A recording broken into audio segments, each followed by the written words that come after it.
All right, everyone, welcome back. Let's get started with the final session for our virtual day. Our presenter for this session is Sebastian Themelis from Western Kentucky University, and Sebastian's session is Got to Be Real, using university archives to connect students to the past. Take it away, Sebastian. Thank you. Hello, everybody. My name is Sebastian. I am the University Archivist at Western Kentucky University. And the presentation I'll be giving today is called Got to Be Real, using university archives to connect students to the past.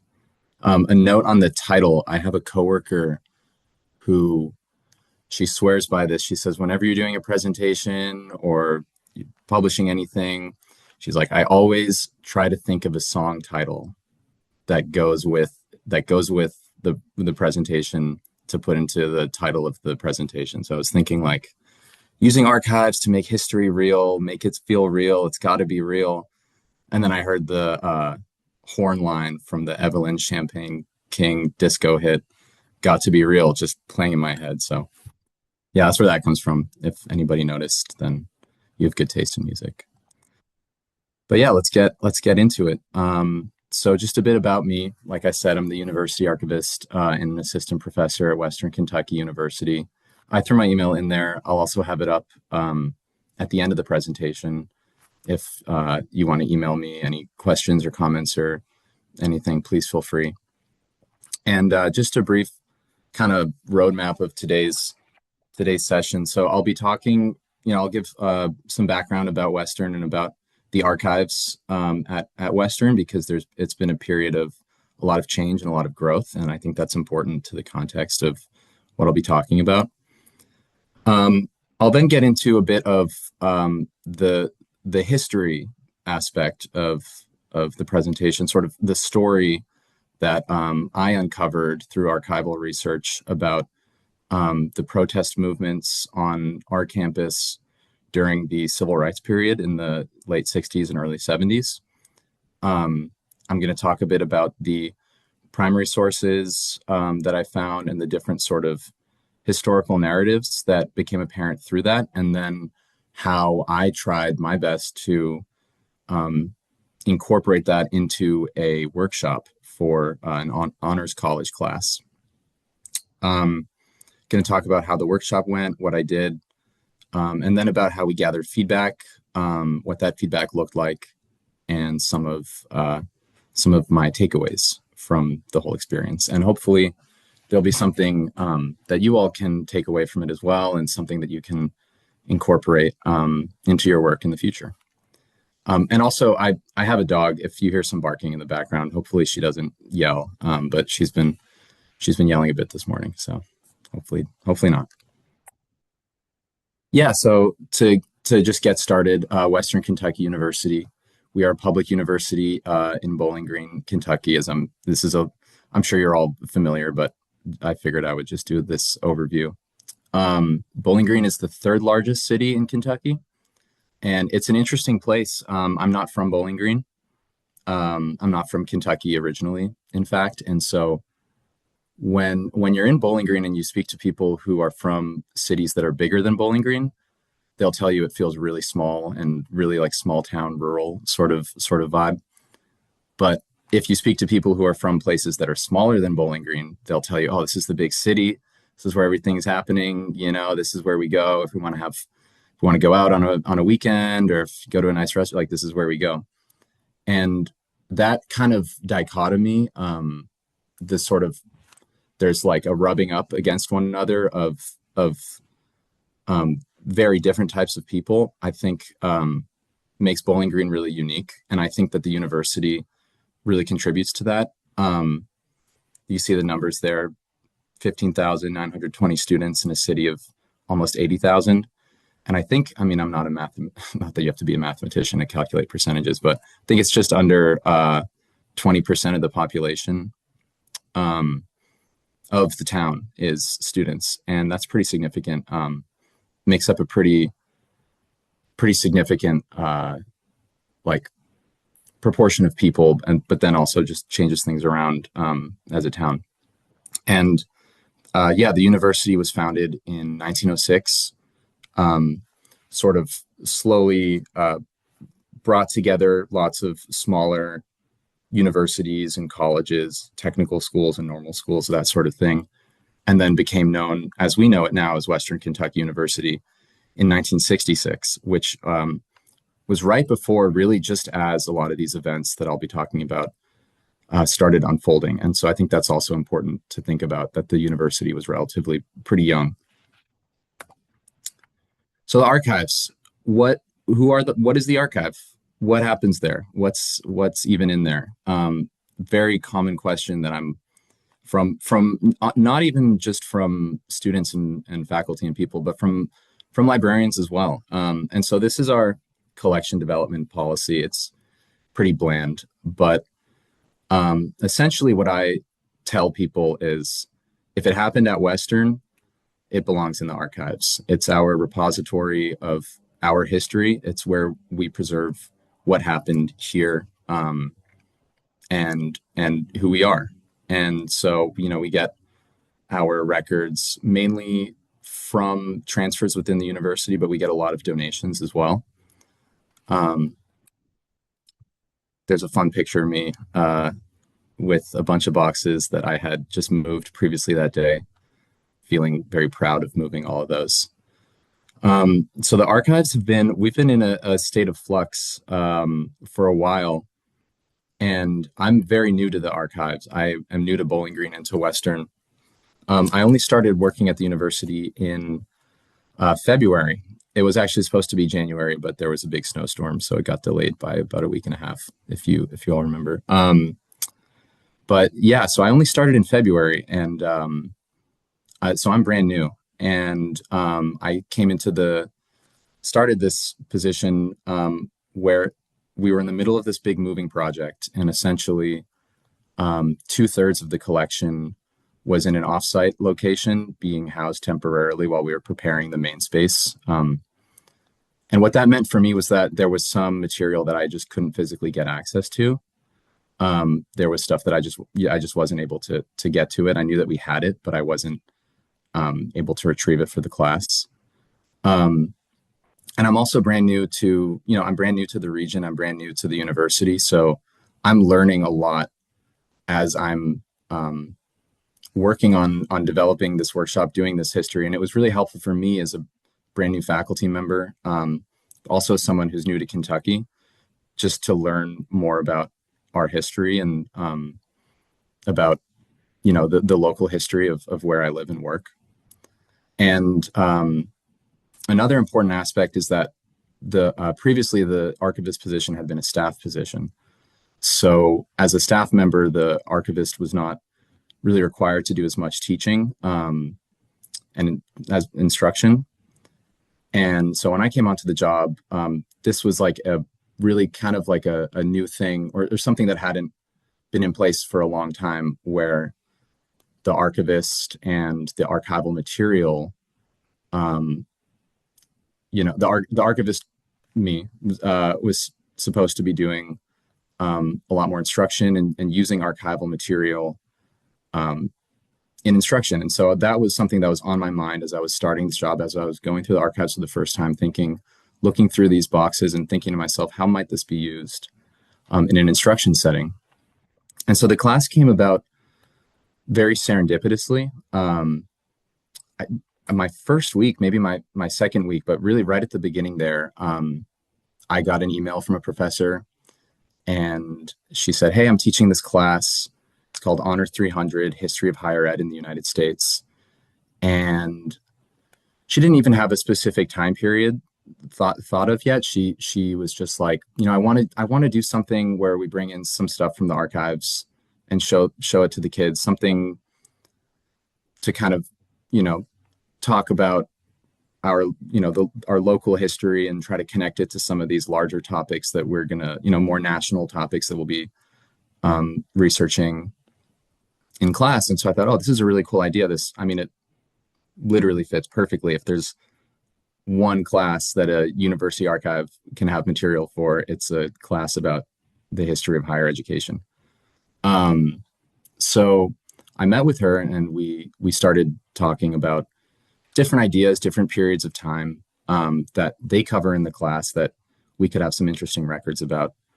And we thought that we just sort of looked at the syllabus and came to the decision that the period of the 60s and 70s, which was a chunk in the syllabus of the class, that might be a really interesting period for us to dive into and to look at, see if we had anything. And so that's where I started with this time period. That's why we decided on doing the civil rights movement. And so I just started by looking for some photos, seeing were there any maybe protests on campus, anything that happened? Do we have any cool images maybe that just kind of might spark the imagination of students or just get them thinking and talking? And lo and behold, we did. I was looking through our digitized holdings and I started seeing all these pictures from a specific day, actually, a specific protest that occurred on May 6th, 1970. So for the history buffs among us, you may recognize that as being 2 days after the Kent State shooting. That was May 4th, 1970. And then at UK, there was a lot of unrest and protesting that occurred as well. And so this protest was following that, following in the sort of movement that was going on at the time. And so I started looking into this, thinking, okay, this is pretty significant. These photos are really, really compelling. The one on the right here is called the Colonnade, and it's actually right next to where the library is today.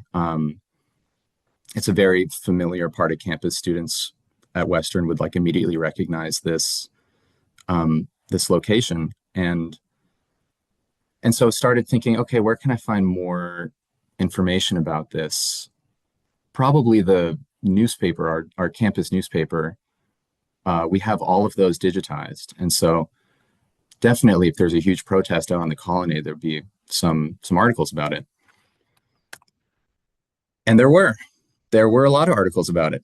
I'll try not to get too lost in the history, like the weeds of the history, what happened. I was practicing this presentation and I kept taking too long talking about that just because I find it really interesting. But essentially what happened is a group of anti-war minded students, they banded together and formed a group called the Volunteers. And they held a protest that had about 500 students.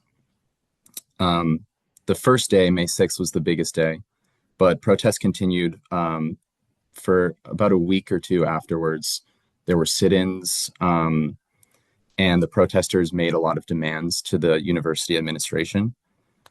They wanted no guns on campus. They wanted to completely divest from ROTC and any military connections. They wanted student representation and faculty representation on the Board of Regents.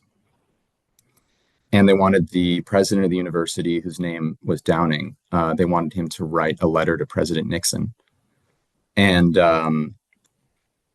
Western accused the students of trespassing. There was no physical violence, but there was a lot of shouting and interrupting of daily activities, that sort of thing. Eventually, the university issued a restraining order against the students, against 5 in particular, and an injunction was made against them. And the protests seemed to fizzle out from there. Nothing really major protest-wise happens at Western after this. And so there's a really interesting and unique moment in time here where it seemed like there was a bit of a movement going on. But what was interesting when I was looking at the newspaper representations of what was going on, this is our official campus newspaper, the College Heights Herald. The portrayal of the activists was very diminishing. From the very get-go, I was seeing a lot of articles sort of putting down the protesters, saying, this one here, will the dissent serve a purpose? Essentially saying, like, oh, these kids, they're running around, they're yelling, they're making a big deal out of nothing. Nothing's going to happen. This kind of thing never works. Nobody supports this. That was a big one. A lot of articles basically saying like, this does not represent us. This is not representative of who we are as a college and as a town. Like these students are not, they're just kind of going off the rocker a bit, but it'll be fine. And even here, this one on the left, letters sent to Nixon. This one was literally days after the protests kind of unfolded, and this was a front page article about, we're all in support of the war. We're all in support of Nixon's policies. We're right. We're trying to like give this a lot of heat rather than giving the protesters. But I also started noticing something else really interesting. I saw a bunch of articles about this guy named Bruce Tucker, and he was a editor of the College Heights Herald, and he quits in protest just before, or just as this was all really kind of going down. And essentially, he was saying, this university newspaper is an outlet, it's a mouthpiece for the administration. We're not allowed to criticize them. There's this little story in here about Bruce Tucker writing an article basically against the president and being called into the president's office the next day, sort of like an intimidation tactic. And so around this time, he cuts off from them and he starts, as you can see of the picture on the right, he starts his own magazine, a self-published underground anti-war magazine called The Expatriate. Very aptly named. And so I'm like, oh, okay, this is getting cool now. We're kind of diving into the rabbit hole of like archival research, primary sources, finding something else. Like, do we have these expatriates? And we did. And not only did we have them, but they were digitized as well. And there were several other underground student publications. And it was so interesting reading these because the portrayal of the protest movements, of the protesters, of students' views on civil rights was completely different. I mean, these students were writing about things going on that I just did not see when I was looking through the College Heights Herald. They were talking, there was a sort of expose into how the Board of Regents decides who the next president will be and how corrupt it is. Lots of articles about students not having basic rights, about cops on campus and about undercover cops on campus, about freedom of expression, journalistic freedom, just really, really interesting stuff. And the difference in the portrayal was just really startling to me because, I was thinking as I was reading these, if you were to only read the College Heights Herald, you would think these protests were just a nothing burger and just annoying and they passed on. Whereas if you were to only read these underground publications, you would think that like a revolution was occurring on campus, like it's like Red Square, like just like a whole uplifting of consciousness is what they would say. And I suspected that the truth was probably somewhere in the middle. And yeah, this example here, I mean, you can see they're talking about the protests. They're saying like, no, these protests are getting bigger. More people are getting involved. They're becoming more of a movement than just a sort of one-off thing, which is not at all what was being said in the Herald. I really liked this passage here. To the dismay of the people who do not believe in progressive change for university and to the delight of those that do, the last month has been utilized by this campus's reactionary students to start several nonviolent movements to aid in the building of groundwork for the development of a fresh line of thinking and action. And yeah, so this kind of thought, these kinds of sentiments just were not in the official newspaper. And so immediately this idea starts forming in my head about, okay, like we have these different types of publications, we have these different types of primary sources, there's different biases and different pressures behind them, and they're saying completely different things. And so this is a really good case study for not only learning about our local history, but then also doing some information literacy work, like what are our sources? What are they trying to say? What's behind the sources, and how can we come to like a fuller understanding of the history by examining this different types of sources with these things in mind? Another type of source that I found were the presidential correspondence papers. I found President Downing mentioned so much that I was like, well, maybe there's something in his correspondences or in his personal files. And there was this one on the right. It's a little faded out, but you'll have to excuse that because it's quite old. But this is the letter. This is the letter that the protesters wrote with their demands. And on the left, that's the beginning of President Downing's letter to President Nixon. So, a spoiler, I guess, of all the demands that the protesters made, the letter to President Nixon was the only one that the president of the university submitted to, I suppose. None of the other ones came to fruition. Makes sense. It's kind of the easiest one to do and the one that will probably have the least impact. And there actually was a response too from the president, not Nixon himself, but from the president's office. So that was pretty cool to see. And these are some more sources I found. One on the left is the university's justification for the accusation of trespassing and the seeking of an injunction. And the one on the right was there was an anonymous bomb threat made on a building, and the protesters, the volunteers, were disavowing it, saying they had nothing to do with it. So I have all these different types of primary sources now, and I have a sort of a story of what happened in mind. And so I was thinking about how can this be developed into a workshop, right? The first thing that I was really thinking about, people don't know what archives are. I know that when I was a student, when I was an undergrad student, I barely used the library. I mean, I went to the library to study, and that was it. I didn't even have a conception that we had an archive or what might even be in an archive. And so, starting from that level of prior knowledge, there were both physical and digital items, and I wanted to incorporate both. I wanted students to know that they can view digitized items online. We have a digital repository. It's maybe not the easiest thing to search through, but you can search through it, and there's specific techniques that I'd found that worked really well, and I wanted to share those with the students.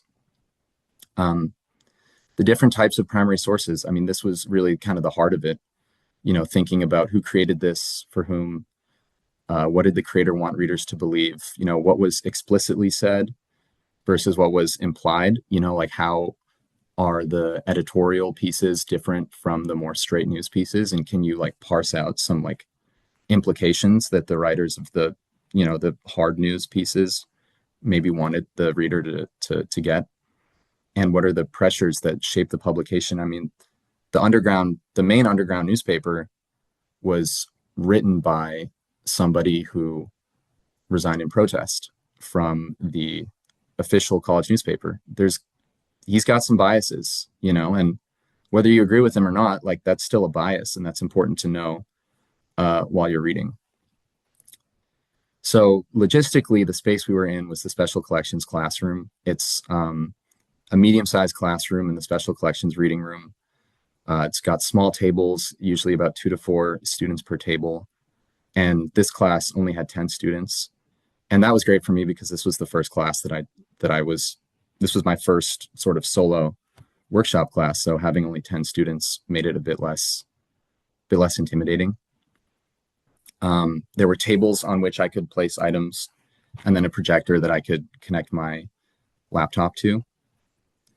And assessment and feedback. I'll come back to the feedback at the end of the presentation because we had just developed these feedback forms, but I wanted to make sure that I was getting feedback in some way about what we were doing. So implementing the workshop. This is okay.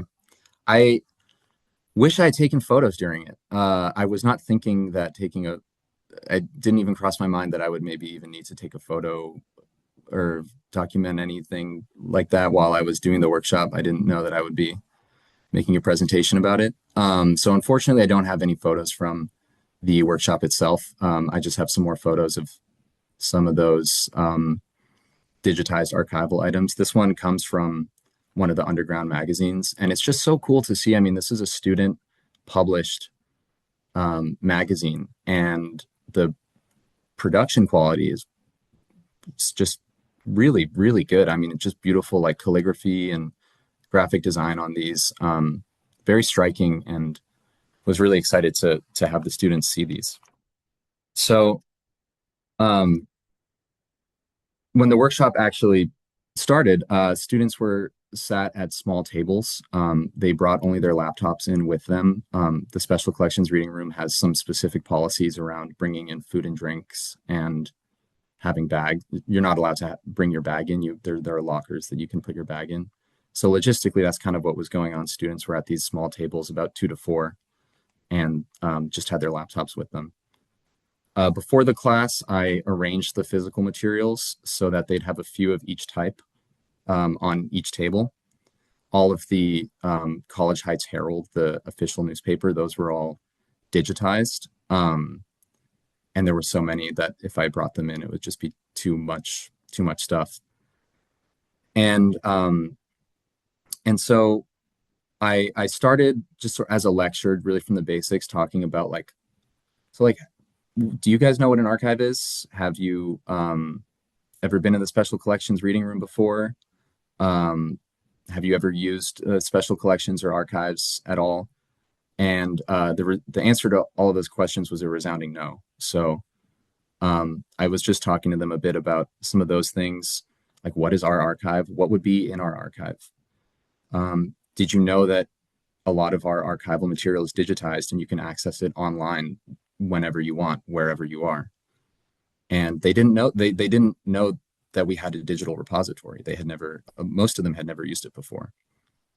And so I felt that the experience that I had researching all of this and connecting the dots and finding out this story was very powerful. And I wanted to replicate that and try to replicate that feeling of sort of fun excitement when you're looking through primary sources and constructing a history and a narrative. And so I felt that the best way to tell the story was just by reproducing the path that I followed in my own research and using that as an opportunity to showcase both physical and digital holdings, as well as like how to access digital holdings.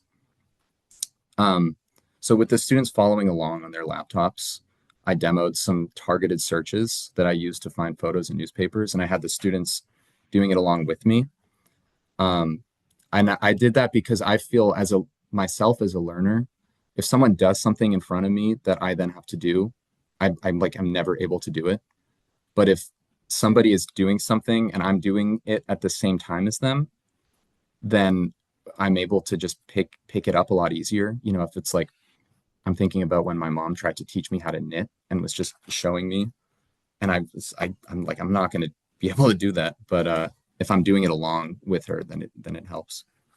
So I taught them some search techniques, using the stuff like Boolean operators, using our advanced search functions, how those can be used to kind of target things. And I modeled kind of the process of researching and looking for primary sources in a digital archival repository. And through that, then was also telling the story of what happened. So using that archival material to kind of uncover the story. And once we had done that together, we kind of transitioned to the underground publications, which I had brought. And so they were all sitting at small tables, and I had put a number of different types of physical material in front of them. So thankfully, all of the all of the physical material was actually in very good physical condition.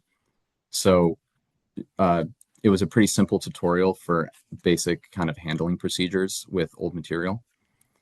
And from there, the students then just worked in small groups and they had their laptops with them. They were flipping through these old publications, um, and then also searching for, finding something in a publication and then going onto their laptop and using some of those search techniques that I had modeled to try to find more photos relating or more newspaper articles or other sorts of primary source materials in the archives. And sort of they were going through that and in small groups, then kind of constructing this historical narrative or like the timeline of events, and analyzing the biases and the perspectives in each type of primary source, thinking about the pressures behind them. And the students really, really connected with physical material. I mean, I can't stress like emphasize enough how much the students just really they really connected with it. I think especially for students in that generation, growing up on the internet, more and more things are digital. You see this trend a lot, like, with vinyl records and CD resurgence, videos, DVDs, that kind of thing is all coming back. I think people are really anything physical and tangible in front of them, they really connect with more because there's less and less of that. And so at the end of the class, we did a full discussion. I asked the students about their impressions of what they saw, any of the biases or pressures behind the different types of primary sources. And I asked them to compare what they learned to how the university is today. And that was interesting too. One student commented, he was like, it seems like from the newspapers that the Greek life back then really had a huge monopoly or had a lot of control over student life and campus life. Whereas today, it was like, if you're not part of a frat, then you never affects you. You never really think about it. And I don't know, that was something that I found pretty interesting and something that I didn't notice I mean, obviously, like I don't know what it's like to be a student at Western. And so something that I personally didn't notice while I was looking through the documents. So that was interesting for me. Oh yeah, and these are some more primary source documents here. I should have gone to these sooner, sorry. The one on the left is a flyer in support of the students who Western made an injunction against. There was actually an interesting news article in our local newspaper just written about this. And the one on the right here is a copy of the Expatriate. And they always had very colorful imagery. So it was, yeah, really, really interesting for both for me and the students to look through these. How am I doing with time? Okay, pretty good. So feedback. We had the students and the faculty member fill out a very brief feedback form at the end of the class. These forms had started to be developed when I arrived at Western and were finished about a week before the class took place. I should say too, the class took place in April, and I started in February. So we finished them about a week or two before the class started. The Special Collections Committee as a group. We had one form for the faculty member who was there. She was present in the class, but all of like the instruction and stuff was all on me. She essentially took part in it as well. And there were both quantitative and qualitative questions. So we could it's good to have quantitative questions to kind of maybe try to track some statistics, and then the qualitative ones for the more open-ended stuff. And we had them do it on paper and pencil just because we felt, oftentimes there's a QR code, a student might scan it and then just walk out. So it's a little bit more work for us. We have to scan everything in, but I think it's ultimately more effective. And it was good. It was good feedback. There was, and I'm not saying this is a scientific study, small sample size, all of that. But there was definitely like a measured improvement in confidence using primary sources. The pre-session average was a 3 out of 5, and the post-session average was 4.78 out of 5, essentially of 9 responses, 8 5s and 1 4. Um, and so that was, I mean, that was great for me to see. It made me feel that a lot of the techniques that I showed for using our digital repository, even just telling our students that we had a digital repository, I think made students feel more confident that they could find primary sources easily and interpret them. And I think overall, the comments were generally quite positive. This was my favorite one here. This one student said, "It makes me see older adults differently. They're just like us, but old."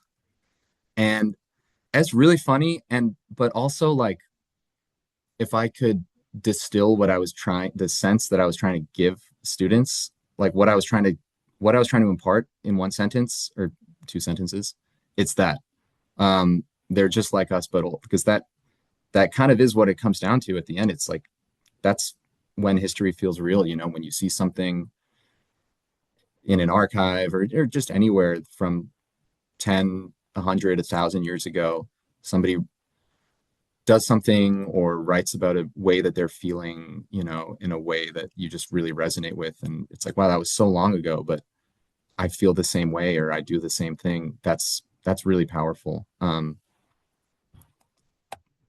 And these are the feedback forms that we used. I'll leave them up for a second or longer than a second, if you want to look at some of the questions in more detail.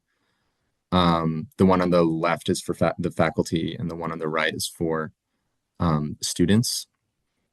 And so, yeah, we had those quantitative questions up top, and then the more open-ended ones at the bottom. And they're designed to be really, really quick. Like, the hope is students just fill something out quick. We don't want to make it too cumbersome for them, especially at the end of a class.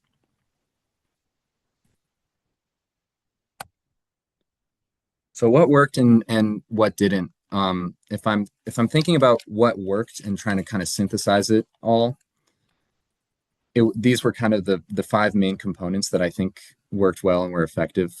Localizing, so just connecting something larger to your local community. So this larger national protest movement that was going on, how do we see that taking place in our town, at our university?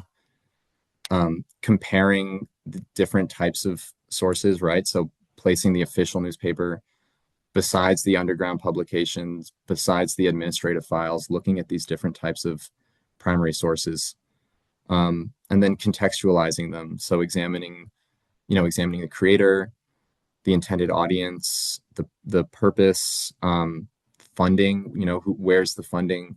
The underground publications had to be funded too. There are advertisements in those too. Like, that's a pressure on them. What's their agenda and what are they trying to say? And then through all that, constructing an interpretation of the history based on multiple pieces of evidence that are sometimes saying vastly different things. How can we try to construct some view of what may have actually happened? And then reflecting, so that's assessing the session, getting feedback, and revising your approach for next time. I think the main thing that I would change is adding more kind of like worksheets or documentation. Initially, I didn't want to, because I didn't want students to feel as though they had to hand something in. And I can remember as a student, if ever we were, doing something like this, if there was a worksheet that you had to hand in to be graded, it adds a level of stress to everything. But then also, if there's a worksheet that, you don't have to hand in that isn't graded, it's kind of like, well, I don't need to, what's this here for then? I don't really need to use this. So I didn't really feel that it would be useful. But then when I was, I was going around the class, kind of, lightly facilitating while the students were working in small groups. And I thought that having some guiding questions there for them, having some place for them to record their thoughts and to kind of just document what they were seeing and thinking and feeling might be just a bit more effective than just having them working together and talking with each other in small groups.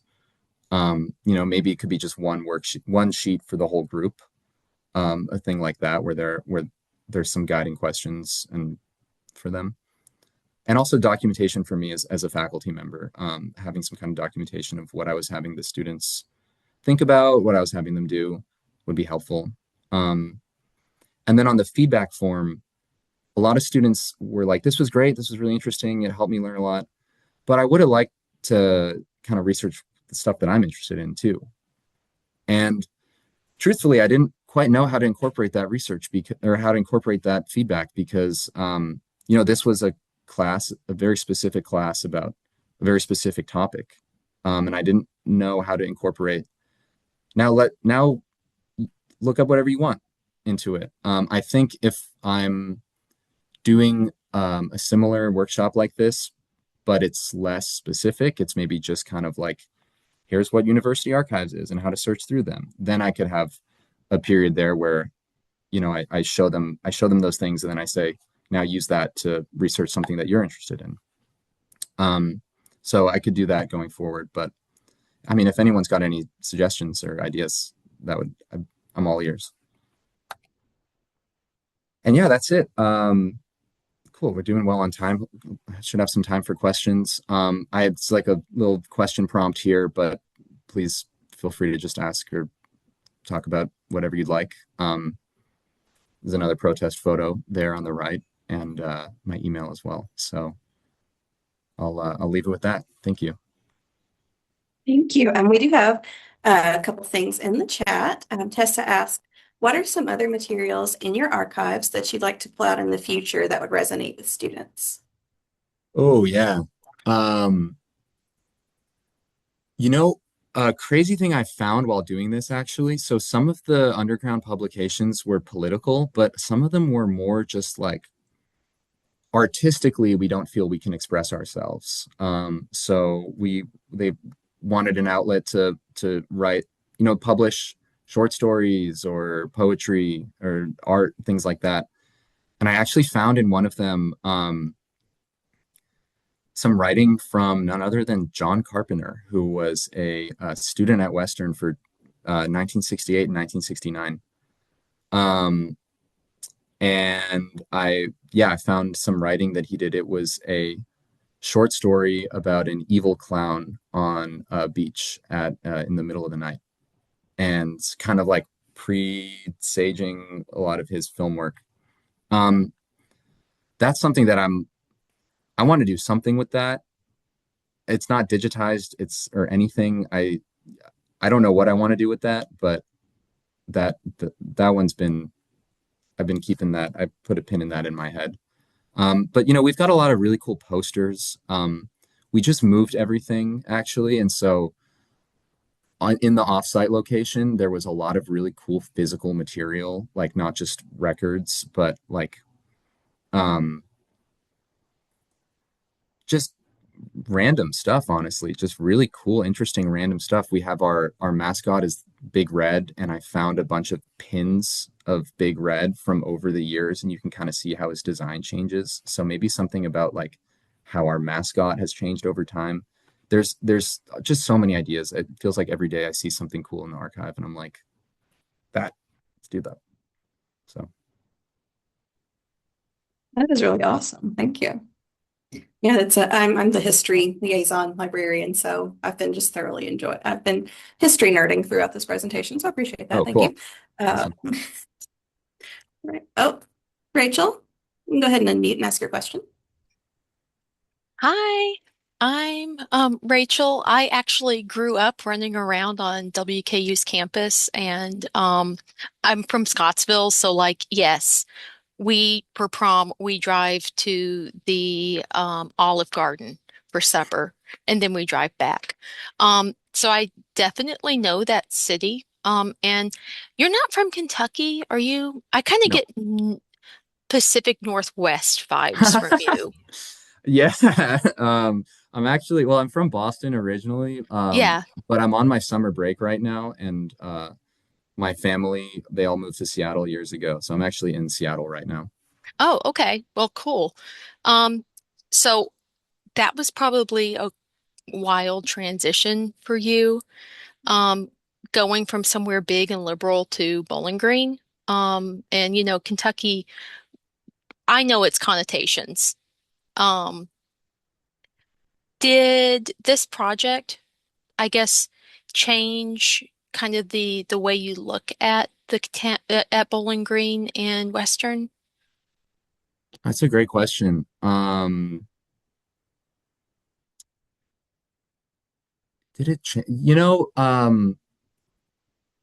Just what I've noticed about Bowling Green is what I maybe the thing that I like the most about Bowling Green is um like you're right, like I've only lived in big liberal cities where everybody thinks and believes the same way.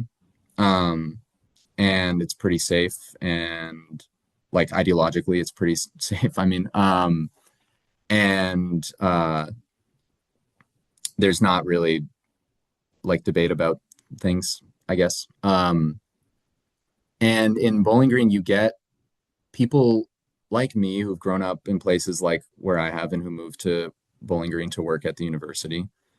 Um, and then you get, people who are from really, really rural areas in Kentucky who move for, jobs or just want to get out and go somewhere else. You get people who have been living in Bowling Green for like since, Revolutionary War. And you get all of these different types of people all in like one place, and it works. It somehow works. It's like, and I'm still kind of figuring out like how it works, but it works. And what was cool to me was to kind of see that trend that I've just noticed from living in Bowling Green for 6 months that was still going on. That was happening back in the 60s and the 70s, Mhm. and it's still happening. And yeah, that was one of the things that I wanted to impart onto the students, especially, when I don't mean to like get too political or, but when I was trying to figure out the workshop was kind of when the war in Iran was starting. And I was seeing a lot of stuff about people saying, oh, like there was no vote on this. We didn't want this, all of that. And then I'm going through the archives and I'm seeing these exact same arguments, like almost verbatim about Vietnam.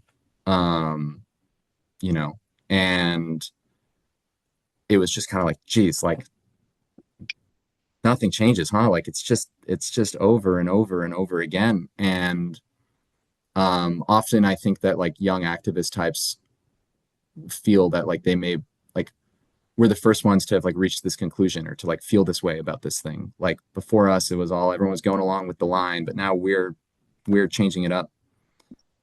And I wanted to be like, actually, no, like people have been feeling the way that you're feeling for generations, for many, many generations. And you can see what they did and what they said and what worked and what didn't work, and like apply that to how you feel and what you do today. Um, and I think I may have gotten a bit veered off from your original question there, but No, yeah, I love this. Thank you. If you're coming tomorrow, Um, um, please come to my presentation. I won't I won't be there unfortunately, but thank you. he is in Seattle. It's a quite a hike for a 1 day conference, but you'll be here with us in spirit. All right, we are over time, but thank you so much, Sebastian, for your presentation. That was very informative. And welcome to Kentucky. Hope you grow to love your new home. So everybody, let's give the some virtual Zoom love. And Tessa, I will turn it back over to you for closing remarks.